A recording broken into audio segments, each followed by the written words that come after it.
First, how far would you go to protect your family and your home? These people are so afraid of crime in their suburb, they say they have no choice but to arm themselves with deadly weapons. Are they going too far? Baseball bats, nail guns, homemade machine guns, people with baseball bats with nails in them. People are willing to even use their car as a weapon. You see what sort of damage it's going to do to a human. You heard him. It's humans this hunter has in his sights. Until somebody dies, things aren't going to change. I don't want to maim somebody, but I have to, because they're not going to learn any other way. And something with this sort of power is going to make them realise the mistake that they've made if they live through it. I've used it before and I'll use it again. I've shot at 2 people in the backyard before, and I've shot at a car that was at the premises that shouldn't have been at the premises. This man, who we'll call Joe, isn't the only one in his street stockpiling weapons in response to an increase in home invasions and theft in the area. Residents around here are arming up. People are petrified. You threaten my family, I'll tear you apart. I'll bury you. Every room I could probably walk into and there's a weapon, crossbows, armoury, baseball bats. Even picture frames, there's glass in there. This is a neighbourhood in transition. It was once rural, now it's fast becoming suburban. The dirt roads, they're being paved, and the population, well, it's booming. And with a rise in the number of people comes, of course, a rise in crime. And the locals who've lived here forever, they're not used to that. And as you're about to see, they're prepared to do almost anything to protect their homes and their families. Get out. From the air, you can see the tsunami of urban sprawl slowly but surely wiping out many of the hobby farms and paddocks in Cranbourne in Melbourne's southeast. But there's one street where the road is mostly still dirt. And that's where we find a kind of motley militia, disturbingly comfortable with taking the law into their own hands, even if it means, in some cases, putting innocent lives at risk. I've got a 70-pound compound bow with more than a dozen arrows with various types of tips on them and blades that pop out of them to make as much damage and fatal wounding as they can. I've got my knuckle dusters, various steel pipes like anybody has. Joe tells us his favourite movie is Wolf Creek, which isn't surprising considering he dips his arrows in mercury and battery acid to inflict maximum pain on his victims. That way, even if you only nick your target, you know they're going to die 5 days later, excruciating death. No matter what, they're not going to get away.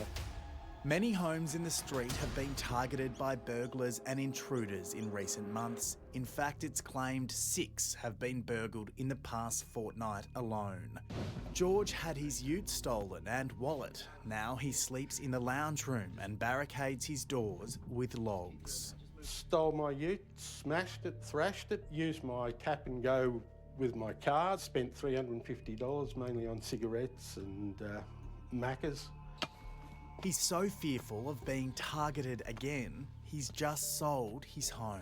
I just don't feel safe here anymore. I'm moving to Queensland. Victoria, crime, ridiculous. Husband and wife Sean and Maddie live in fear of criminals harming their young children.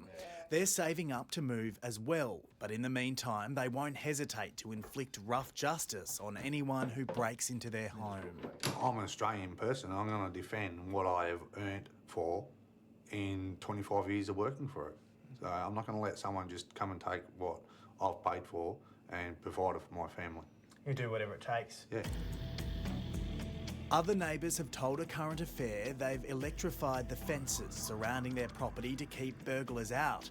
One young single mother says she's recently purchased 2 pit bulls and she's training them to attack any stranger on her property. The perceived crime wave in this street has led Joe and some other residents to form a neighbourhood watch. I patrol with my bow and my arrows, and we're all of the same opinion. We catch them, we're going to deal with them ourselves, because it's not going to stop until somebody gets severely hurt. Joe's neighbour James joins him on those patrols. He recently had a puppy stolen from his property. You picked the wrong neighbourhood to mess with, and definitely the wrong person.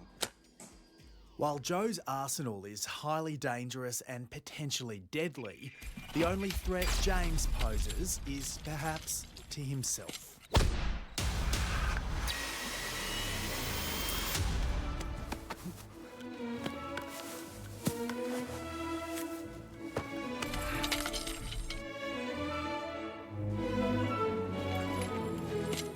I'm angry, and so I might look pretty good at it, but, you know, it's only because I actually wanted to get a job originally in the movie industry and stuff, so I always practice and stuff like that. Besides nunchucks, James's other weapon of choice to scare off home invaders is a pickaxe handle. Would you hold it down like that, or would you get... Oh, hell no. What would you do? Sorry, what would you do? Well, I'd thrust into your head, or I'd thrust into your crotch, or I'd thrust over there. That's a lot of thrusting. Oh, well, I'm sorry. But... He's on edge. While we were filming, he thought he heard something suspicious. Do you know what it was? Not sure. Turned out to be some dogs barking at a cow. Yeah, I think you're gonna be all right. Look, to me, I know nothing about martial arts, but it's not proficient use of it. Any stuff that he's got in his hand can be taken by the offenders and then used against him.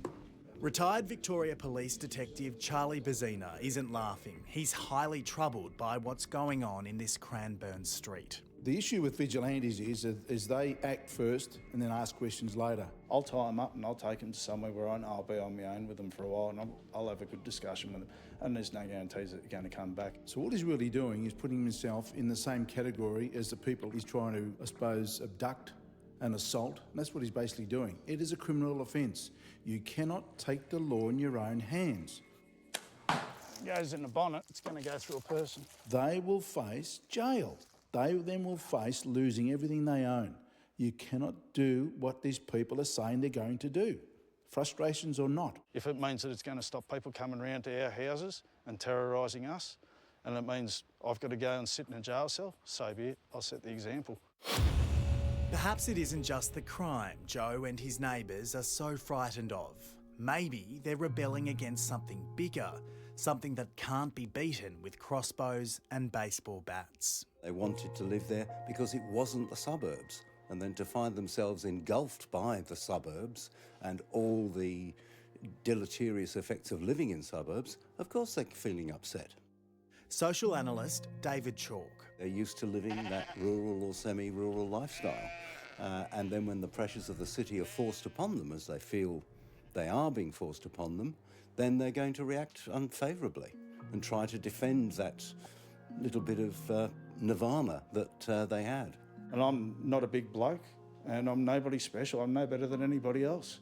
But if, with today's society, the way it is, if it's not me that's going to help people I don't know and around my community, who is? Now, Victoria Police say you should never confront an intruder. Instead, always call 000. Their full statement is on our website.